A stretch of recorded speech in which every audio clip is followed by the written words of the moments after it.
welcome back for the final session, where we'll be looking at the data requirements, so the in-use data required for implementing the framework. And Lizzie, if you want to pull up your slides just to make a little introduction around the key points of data within the framework. Yes, so obviously data is incredibly important for us to know what's actually happening with these automated vehicles, and we can't just assume that we will have access to it. So we need to make sure that the legal system we put forward gives us the right tools to be able to capture the data that we need in order to regulate more in a smart way and in an appropriate way for the reasons of accountability and traceability, which Nick highlighted as also being really important, and aspects which in his work on ethics are key, but also as Ninka said, as lawyers, we're very interested to make sure that we understand the responsibilities in any particular case. So Lizzie, can we go to the next slide? So the starting points that we took are looking, of course, at our international instruments that are looking at the capturing of data. And we have at an EU and UNECE levels, we have different types of requirements that are already being discussed and put in place. So event data recorders, of course, we've got those already in vehicles. They tend to be triggered by significant events like an airbag deployment, so they have quite a high threshold. But what is quite interesting with EDRs, event data recorders, is that they don't tie the results from that incident to a particular vehicle. So the VIN number is actually erased and it's not recorded and held.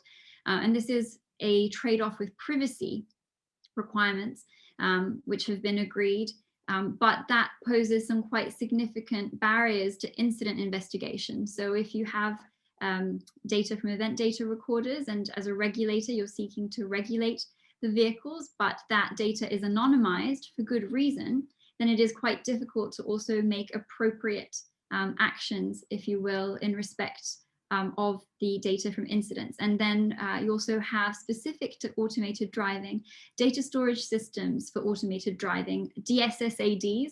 This area is replete with wonderful acronyms, and we have been introduced to that through the Automated Lane Keeping Systems Regulation 157 at a UNECE level. And that provides various flags and timestamps of different things that are captured by the system. So for example, when the system is engaged, disengaged, detectable collisions, for example, those are all things that might trigger a marker on the data storage system in the automated vehicle. Importantly, again, data is about location is not stored. Again, that was further to concerns about privacy and the fact that you might be able to reconcile quite sensitive personal information by linking location information to aspects in the automated driving. However, again, that poses real significant barriers in respect of incident investigation. So if we can move to the next slide, Lizzie. So one of the key proposals that we put forward in respect of capturing data for self-driving cars, we think, of course, having the timestamp of when an automated system has been engaged and understanding its operational mode is crucial. But we also think that the location stamp of when that ADS was put into action is also crucial for incident investigation. We're particularly thinking about soft brush collisions, or perhaps collisions that don't even involve the vehicle itself. So for example, one of the wonderful things with automated driving is that you don't have a reaction time. So the vehicle might be able to stop very abruptly to avoid a collision, but that abrupt stopping might cause vehicles behind it to run into each other. And that could potentially, if that vehicle stopped for no reason, say that it saw a plastic bag or some leaves, on the ground, and it makes an abrupt stop on the road and causes other road users to have problems and run into an accident, then that accident was caused by the AV, but it might not necessarily trigger the onboard recognition system. So we think that linking location is essential to be able to have proper incident investigation and that attribution of responsibility and transparency in what happened. So that's a key element that we are putting forward. Another question that we ask is about who we need to be disclosing data to. And one of the key constituents that we understand will need access to data in order to resolve the civil side of responsibility and paying out appropriately is insurance companies. So we propose that as part of a regulatory scheme, we would provide a right of access to data about incidents for insurance companies. And we've suggested an outcome-based definition, which talks about the data that is necessary to resolve claims fairly and accurately. That might need some further elaboration. We'll really welcome views on that. And in terms of DSSAD data stored, there's a lot of discussion about how long one might need to store DSSAD data from. As lawyers, we start from limitation periods. That is the amount of time after which an event occurred, the amount of time that passes between that event occurring and you bringing a claim. So for example, if there was an accident and a collision 3 years ago, I have until today, possibly, to be able to bring a claim. I don't have to do it right when it happened. I have a certain amount of time that the legal system gives me to bring my legal action. And for personal injury claims, for example, it's 3 years. If the person that was involved was a minor at the time, if they were a child, potentially suffering injuries, they have a lot longer. The limitation period only starts running from when you become an adult. So at the far end, it could be a really long time. We know that the ALKS regulation makes a reference to the number of timestamps that it thinks should be stored on a vehicle, which is estimated to be a 6-month capacity. So it's just very interesting to see how we might reconcile the current technical capabilities and the cost of storing data with our current legal system, which actually allows quite a long time before a claim can be made. And then if you don't have the data, if you've wiped the data, you might be prejudicing your ability to defend a claim. So you can't prove that you weren't there, possibly, and you might make it worse, but you could also be prejudicing the ability to resolve the issue in the first place. And there could be a strong problem there for access to justice in case somebody was injured and then there's just no data about that incident. So those are just some of the questions that we are tackling, and we would very much welcome views on. I will hand over to Lizzie to talk about how safe is safe enough. So as we were discussing earlier, under the AVA Act, vehicles should only be listed if they're capable of safely self-driving. And something we discussed in the paper is what that word safely actually means and what kind of standards should be used. So in our view, to be considered safe, the risks posed by self-driving vehicles must be acceptable to and accepted by the road-using public. People are a lot more likely to accept risk if it's voluntary or if it's something that's familiar to them. With new technology, there comes unknown risks, and that can cause people to be a bit more wary and less likely to accept the additional risk. So there's no single measure of safety. What we do in the paper is discuss several standards and the different strengths and weaknesses of each of those. So the ones we cover are as safe as reasonably practicable, and that's quite a common standard across industries. It derives from the Health and Safety Work Act 1974. And what that does really is involves weighing the seriousness of a risk against the money, time and trouble it will take to avert it. And if manufacturers or etc. Decide not to take steps to reduce the risk, then that has to be justified. The next standard that we cover is as safe as a competent and careful human driver. So that's quite a high standard. For example, AVs may be able to introduce significant improvements in some scenarios, but they might not be as good in every scenario as a human driver. And one of the things we consider is if we don't allow automated vehicles onto the roads until in every way they're as good as a human driver, then we might be depriving ourselves of the benefits of AVs in the meantime. So the next one is do not cause a fault accident. So that draws on the duty of care as established in the law of negligence. Essentially, the test is that if behaviour performed by a human driver, if the behaviour had been performed by a human driver and instead was performed by the ADS, but would the driver have been held liable for causing the accident under the law of negligence? had they behaved the same way. And lastly, we look at positive risk balance. And that would be sort of assessing whether overall AVs result in fewer casualties than human driving. So we're very open to views on all 4 standards. And something else that we really considered in the paper, which we're also discussing earlier, was the distribution of risk, and just really making sure that whichever safety standard is used, that the risks are not unfairly distributed to certain groups, such as vulnerable road users or people with protected characteristics such as disability or various others. Ultimately, we're really advocating for a mixed approach. We think there's room within our scheme for all of these different standards, and they might be appropriate at different times. Really, ultimately, the question is political, and is the vehicle safe enough to be acceptable to the British public? And that's something that we think that the Secretary of State should decide, with the assistance of, a specialised regulator as well. So that is it on how safe is safe enough. Super. Lizzie, could you just drop back one slide, if that's okay? Yeah.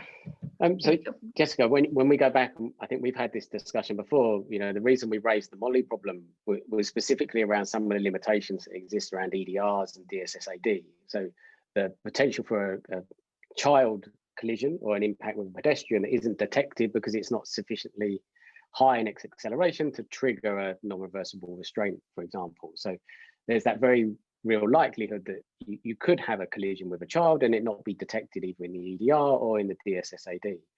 So how within this sort of legal framework, we've mentioned before, there was a couple of terms I picked up, which were the Safety Assurance Agency, the Specialist Investigation Unit, the Safety in Use Regulator. These were all terms used throughout the document at certain points. What's their role in determining, okay, what do we need to make sure the vehicle's safe? I remember you saw one of the quotes was that if the vehicle doesn't record time and location, it can't be classified as self-driving. That could be one of the thresholds, but who sets that threshold? Is that the Safety Assurance Agency? What are those roles? I don't see the ability to record data as going to whether the vehicle can drive itself. It's more a requirement that applies to vehicles that meet that threshold. So yeah, you still have additional requirements that you have to be able to meet, and we think storage of data is an essential requirement. I think in terms of definitions, I find it less helpful to think of it as going to whether it can drive itself. It's more like a requirement that you put on vehicles. It can be classified as a user in charge or a fleet operated vehicle, a non-user in charge vehicle. Well, yeah, if it can't record data because it doesn't meet the threshold set by the Safety Assurance Agency when it's classifying for use. Yes. In the same way, there's many other requirements that we think are appropriate to put on, say, a fleet operator. Capital requirements, for example, if you're not solvent enough, you shouldn't be able to put a vehicle on the road. And that doesn't mean, but I think it makes it's less intuitive to say that vehicle can't drive itself. Technically, it's more that you're not meeting the requirements that are required by the scheme. I think in the example you gave of the Molly problem is fantastic to sort of illustrate in a very real way some of the challenges we might face, because if there is a collision with a child, you'll be very clear about where the incident happened. So you'll have a clear idea of the location, but the timing of the incident might not be as evident. There might be quite a significant window of time.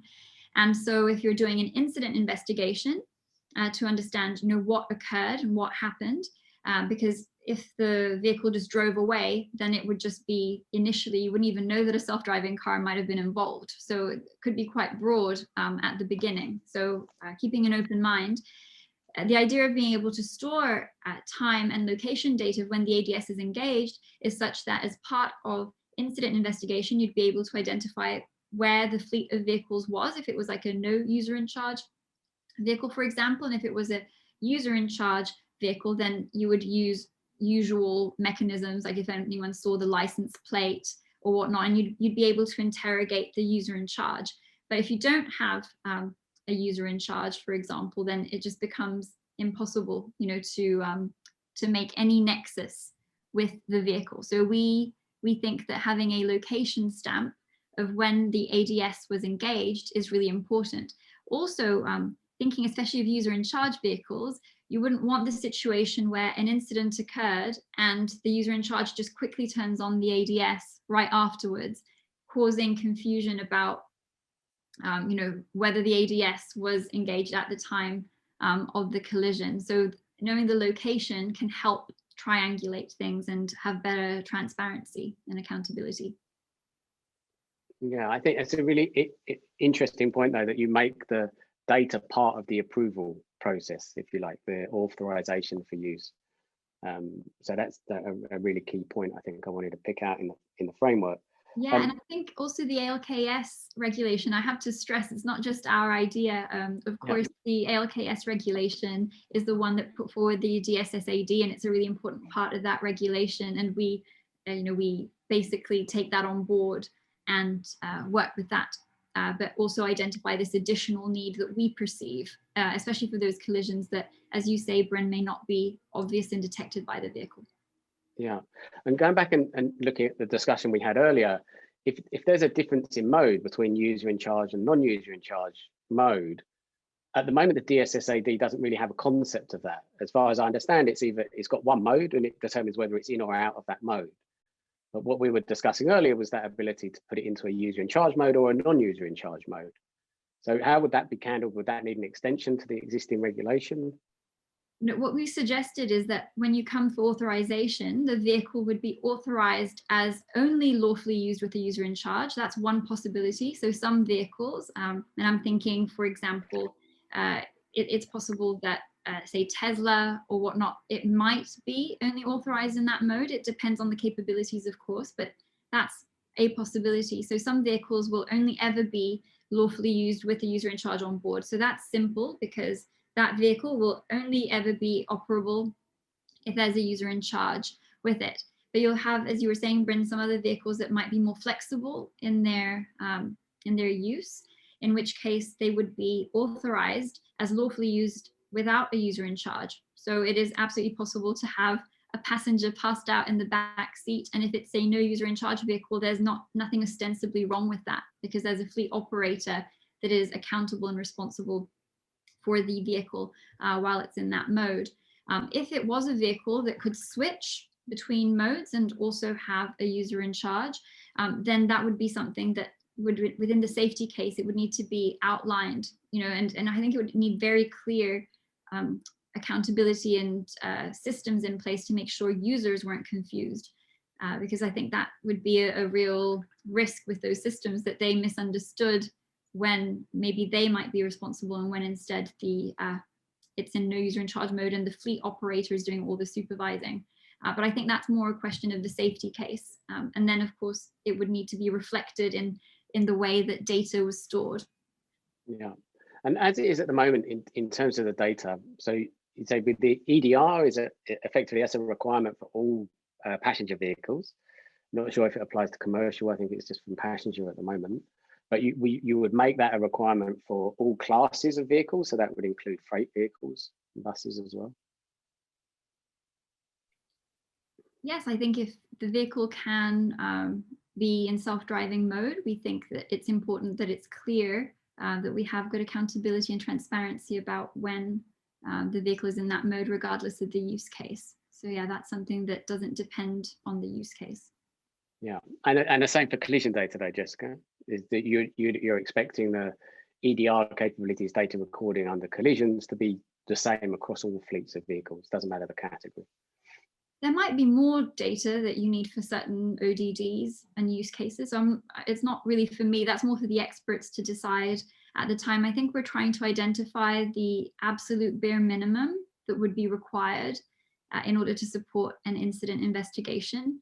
And we think location data is part of that conversation. So we want to make sure that the very valid concerns about privacy are balanced against incident investigation. So we're very interested to learn more about how that can be achieved. And I know that there are very live conversations. We've been in touch with colleagues that have been part of the WP29 conversations as well in GRVA, and looking at these difficult questions about how much data you can store and the balance with personal data. And I think we just wanted to flag the fact that as we embark on this journey of self-driving, a really big part of that is also making sure that we keep that accountability and that transparency. And in order to do that, we think you need some location data. It doesn't have to be continuous location data. It could be just, it has to be proportionate. And so we're thinking when you turn on and off the ADS feels like a good balance. And it could be that with experience, we learned that there are different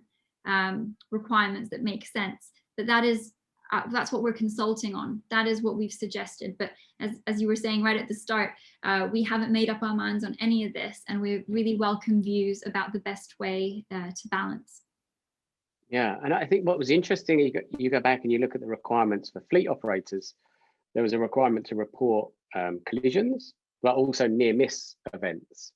And at the moment, there's no industry standard for defining a near miss or defining the data that's required for a near miss. And if you look at the incidents that are related to self-driving rather than just collisions, that need to record, say, 30 seconds before the event to actually work out what was happening in the road environment is more important than the EDR at the moment. Its focus is on the actual collision incident itself. So it's normally limited to about 5 seconds. So it tells you this was what happened in the collision, but it may not indicate how you got into the collision event in the first place. So when we look at that culture of learning, what extensions are we going to need to provide the background context of the situation and when action was taken and when things were known about? Absolutely, yeah. So I'd really welcome views on that. I don't know, Nick and Siddhartha, I know you've been thinking about it, and maybe Ninke as well in terms of your work.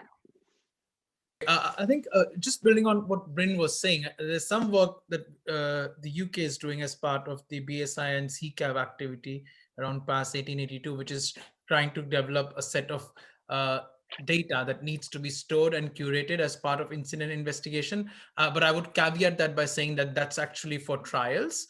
But it's going along the lines, as Bryn was saying, it's plus 30 and minus 30 seconds before and after the incident. One of the aspects that I'm really interested right now is trying to understand if a particular vehicle has both a user in charge application and a fleet operator application. A classic example of that would be, and a very early use case could be an autonomous valet parking system, which is a fleet operation side of things and a user in charge side of things. Would that mean that the system has two different sets of requirements on the data to be stored? Because one is in a UIC mode and the other one is fleet operation. I'm not sure, but I would be very interested to understand because of the connectivity requirements in this fleet operation side of things. So I was wondering if maybe Jessica, Connor, or people on the panel, Nick, Ninke, have actually thought about if there would be two different sets of requirements around this. What I can say about the Law Commission proposals in terms of what is specific to fleet operators is the duty to supervise vehicles. So that's what makes it different. That is the essential duty that you have as a fleet operator, is to have supervision and remote assistance being provided. And then depending on your use case, you might have several other things.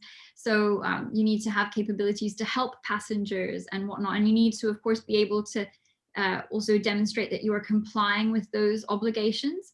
So you would need to have that. So if, for example, it was a valet parking situation, when the vehicle was in that ODD, you would expect all those functionalities to be in place and to have the fleet operator who is responsible for the safety of the vehicle to be accessing and storing the right data for that ODD and for that use case. But when that use case was not being deployed, and if the system is in user in charge mode, then you would expect the fact of, again, whether the ADS was engaged and the ODD in which it was, and make sure that that correlated with the intended use. As Nick was saying, I think earlier, it's really essential to make sure that we are tailoring the requirements to where the system is actually being used in any particular case. And so the data storage would have to evolve in that way, but we don't have any fixed views about what that has to be. We want to be driven by the safety case and what we need to ensure safety, and have that be the driving force. It shouldn't be, you have some basic legal floors, as I like to think about, like a bare minimum, but in terms of on top of just, was it engaged, what was the time, what was the location of engagement, we think there's absolutely many more data points that could be required, but we think we need to be quite sparing in how we do it. Nick, obviously, the time and location almost help to look for liability and try and reduce liability gaps. But in terms of a no blame safety culture, do they really add anything? You know, if there's no data about what happened in the incident, how can there be any culture of learning? Right, yeah, and this topic of traceability, accountability, and then also consent over data collection as well. So, you know, GDPR rules preventing forced consent for data collection. How does that work in the context of automated vehicles and that retention of data over long periods of time, especially if it involves any kind of personal characteristics? So yeah, that getting that balance right between having enough data to be able to understand exactly what happened and why, and attribute that correctly, but then also making sure that people's privacy rights are respected as well. It's really challenging. Ninky, when it comes to we've spoken about GDPR before, and the sort of issues around data and securing data. What's your views on this? The need to store data against this no blame safety culture, against privacy, and how do you weigh those up? Well, it's a very tricky balance to strike, basically. What you see right now within the EU is that there is a new general safety regulation coming up in 2022. And from 2022 onwards, it will be mandatory for all vehicles to have an event data recorder. But within the general safety regulation itself, you can see how difficult it has been for those drafting the regulation to balance the GDPR and the need for insurance companies to find out what has happened, for law enforcement agencies to be able to reconstruct an accident, things like that. So location stamp is actually one of the things that is not required for that event data recorder under the new general safety regulations. So Siddhartha rightfully pointed out that we might have different requirements coming from different bodies, and that might actually contradict one another. But I'm still quite positive, and I hope that they won't do that in the end. But it will be very interesting to see where the balance eventually lies. I was also wondering in that respect, Jessica, maybe you know whether or not there might be a need to record incidents that are safety-related incidents but don't cause a collision. For instance, ignoring a red traffic light or any other traffic rule violation that has no real consequences in the sense of that damage is caused, but that is relevant when you're thinking about getting a safety culture. Absolutely. I think that goes to the in-use monitoring aspect. And the challenge is, of course, that if a vehicle ran a red light, there's every possibility that the vehicle itself is not aware that that has happened, because you would think that it was not programmed to do it. So there's some sort of malfunction. It might be that a sensor just didn't detect it, or maybe it was relying on a data set being provided by, say, the local transport authority that didn't come through properly. There could be so many reasons. And as you say, Ninka, it's essential to understand why, because if it's a problem with the data set that the local authority might be sharing, then we need to know that so that it doesn't do the same for other vehicles, right? And we need to pick that up really quickly. It could be a completely different reason, and that's why we think incident investigation is so important.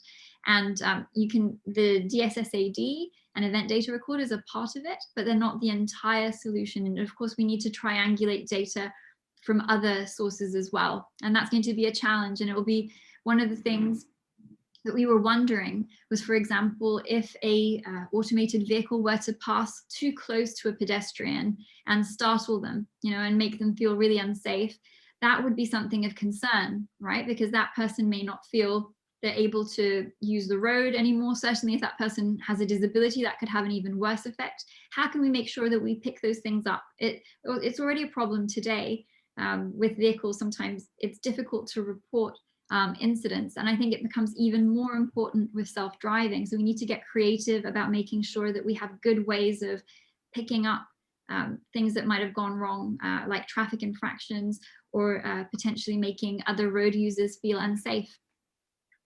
And Jessica, when it comes to the data, obviously the aim of the focus group that we have is to look at what we require for like in-use data monitoring to sort of validate the safety case almost. So if you've claimed that the vehicle won't come within 1.5 meters of a pedestrian, but it comes within 0.5, how do you prove that? What data do you have, and can you store some data? So in the focus group effort, we focus on what situational awareness did the vehicle have? So was it fully aware of its environment? Did it detect all the objects in the environment that are relative to the decisions that it's making? Is it able to assign the correct risk to those objects, as a pedestrian coming out, or a car that's pulling out of a junction, or a car that's driving too fast? Or things, risk of the related to the road friction that might be there, for example, if it's changing in weather conditions. So kind of those, is it fully aware of the risk? And then does it select the appropriate action, the appropriate mitigating action? They're the kind of three areas that we're looking at as being forming this continual monitoring process. And when there's a threshold, you take the data, feed it into some metrics, attached to the metrics are then some thresholds. And when a threshold is triggered, that then can trigger a recording. So very much like an EDR has a trigger for recording, it's constantly streaming, but will cache record when it gets a trigger event. It's the same, but how do you create that for things like near miss events that you're discussing? So I think they become, for me, an essential foundation to this idea of a no blame safety culture. You have to be open and transparent with everything that's occurring on the road that would be considered to endanger somebody, beyond an acceptable level of threshold for the British public, as you were saying. Yeah, we think that just relying on incidents will not give us enough to work on, and it won't lead to improvements of sufficient speed. So yeah, we agree that it's important to develop these, but of course developing what they should be and making sure that they strike the right balance of feasibility and that they are actually appropriate measures. The RAND Corporation has done a lot of work in this sphere, and I think that's something that experts like your focus group can contribute a lot to help us actually make progress and see what it's a topic we'll go through in detail again tomorrow in the main focus group meeting, but I think it's essential. I think Bastian, if you're there, it will be great if we run the poll. I think the poll will be open for 20 seconds on each question, and then it will close, and then we'll get the results. So Lizzie, over to you. Okay, so this is the same question we had earlier, but do you think that legislation should establish a scheme to assure the safety of automated driving systems following deployment, which gives scheme regulators enhanced powers? I've selected my answer. The poll disappears. Tension in the room. And then I wait patiently for the results, and then the results shall appear. Okay, so that's an overwhelming yes. Then it's a question of what those powers should be, but that but the principle is there. I think, Jessica, I think that's very clear from the respondent. So if we move to the next question. To do this, the regulator should have the power to collect information on leading measures, for example, bad driving, which could have led to harm. And this applies to the automated driving system, Lizzie? Yes. Yeah, okay. Yeah, so it's the whole issue of near misses, really. Yep. And that's one element, but I think as Ninka highlighted, it could be an infraction of a traffic rule that doesn't necessarily have that implication. Yeah. With the Molly problem, we asked about near misses, and we had I think it was 73% of respondents said yes, the same type of data required that would be useful for near misses. Finding the near miss is the key, isn't it? That's capturing the near miss, yeah, finding that trigger event. Nick and Sadata for that. Yeah, it's interesting, Jessica. We'll wait for the result to come up. So yeah, that's really good. But who defines that? Would you say that was part of the technical regulation, or that's the Safety Assurance Agency defines that? I think it has to be informed by experts, and again, it needs to be. It depends on the ODD. It's a real composite question, but then it's about the effectiveness of the system, and ultimately, whether the system is safe enough, as we've said, is really a political decision, but it has to be informed by solid evidence. And I think you do need the technical experts to tell us what is a valid and good leading and lagging measure, you know, for the particular ODD. And with that information, then you can let those deciding with a particular political mandate as well, to the extent primary legislation is needed, to make an informed decision, which is ultimately theirs. How I see it. And next question. So next question is, to do this, the regulator should have the power to collect information on lagging measures, for example, outcomes that lead to actual harm. So like collision events, effectively. Yeah, collision events, accidents, things like that. Yeah.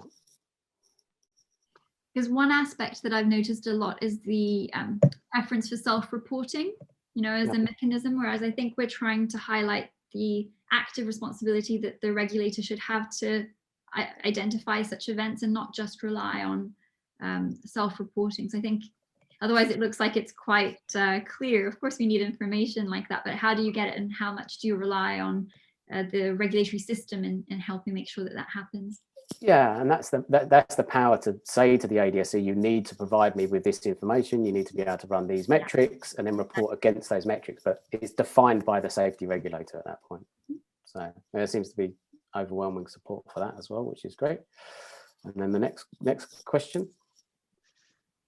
Do you think the in-use regulatory authority should be separate from type approval authorities, as is already the case in the UK with the VCA and DVSA respectively? That's a difficult one. Yeah. And I think there was some European law that says they need to be separate. Is that right, Jessica? Regulation 2018-858. Yeah, the type approval regulation basically says that the market surveillance authority and the approval authority have to be separate. Yeah. I think Zane actually asked that in the chat as well a couple of sessions ago, and he was asking why is it that we're asking this, and it's for that reason that in EU regulation they do have to be separate. There is the concern that there might be regulatory capture, that whoever the person who's approving it might be caught. You know, their interests might align with the industry which they're approving essentially, and so it's important that you have a separation. We did talk about this in our first consultation paper as well, and it's important to highlight that a lot of people thought that, at least initially, it might be useful to have them be the same agency. The approval agency might, you know, they might know the most about a given system, so they might be the most appropriate body to actually monitor it in practice as well. So that's why we asked the question in this consultation paper again. You know. I think the idea of separation makes sense, Connor. I think one thing you can have is common metrics that are used by two separate agencies, one that's used to approve and then one that's used to validate in use. And that can be the link. You know, it doesn't have to be the same agency that does it. So I think that's one of the things. So yeah, next question.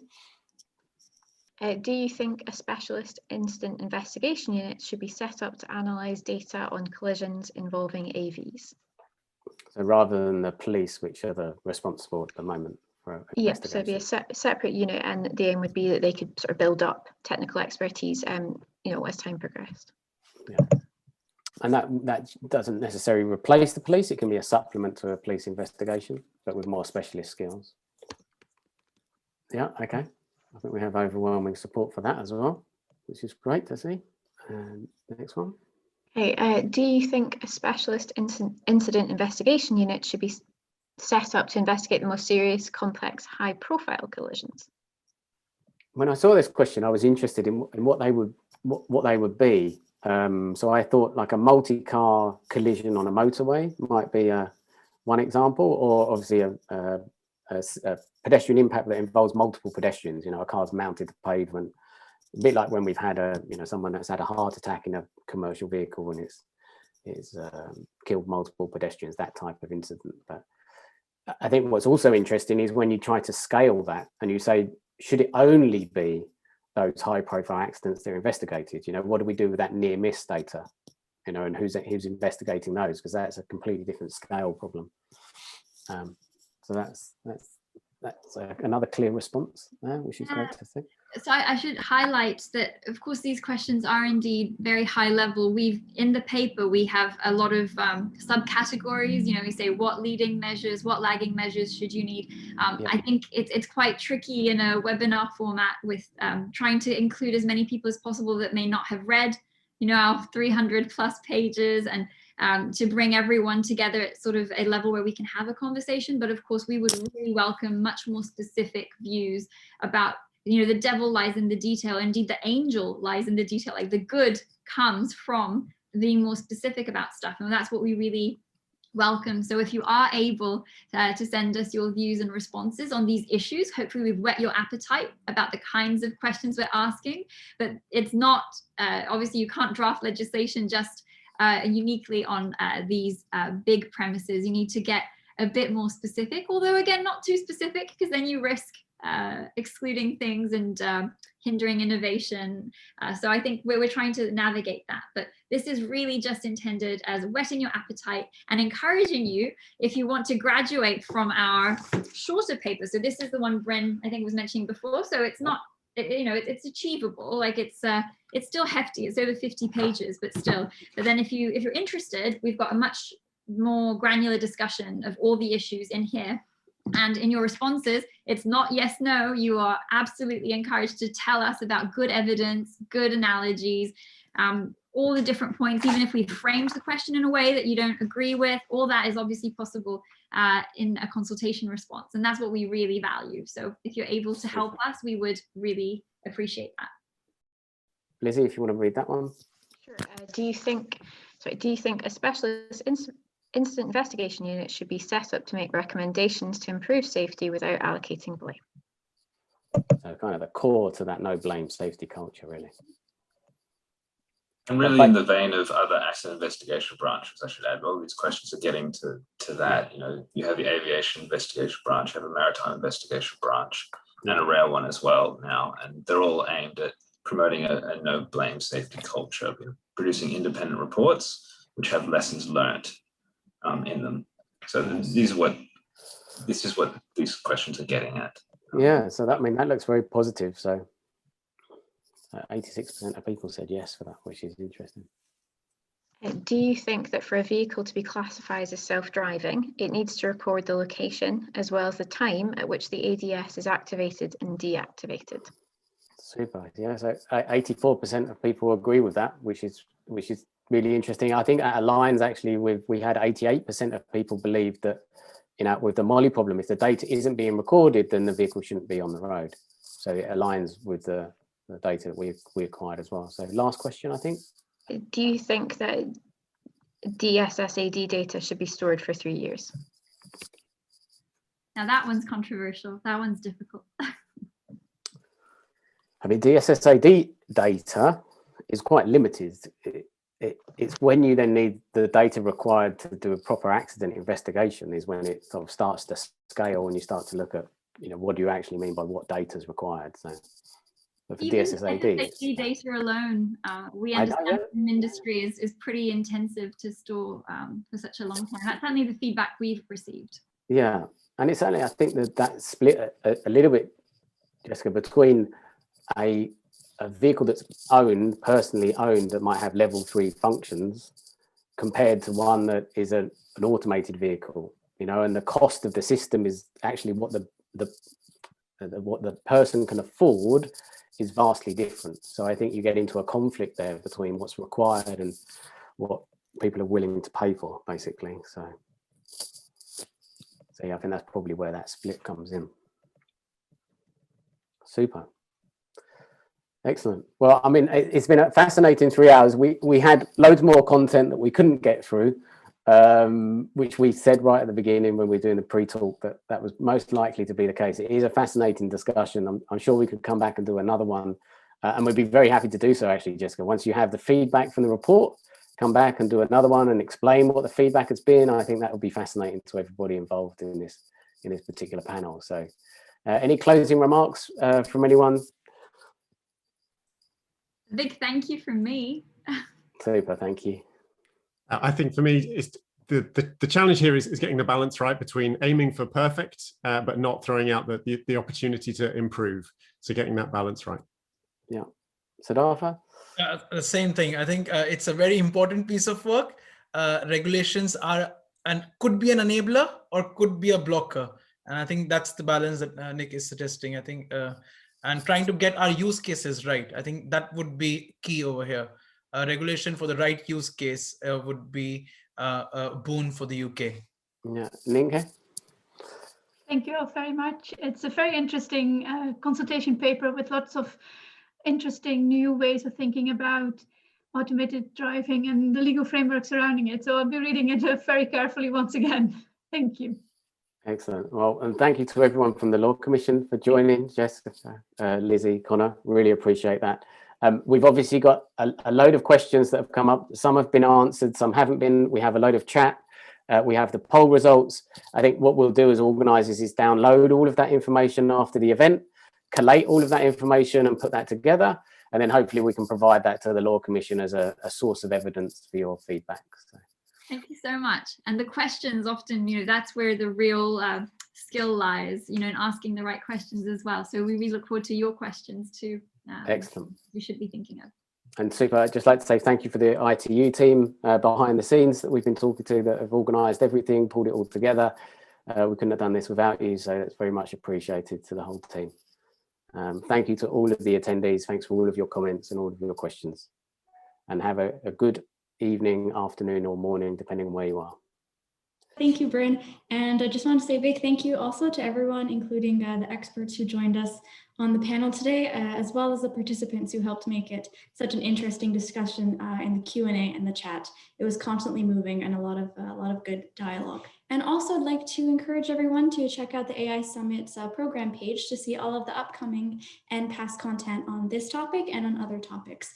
You can also sign up for our newsletter so you can stay in the know.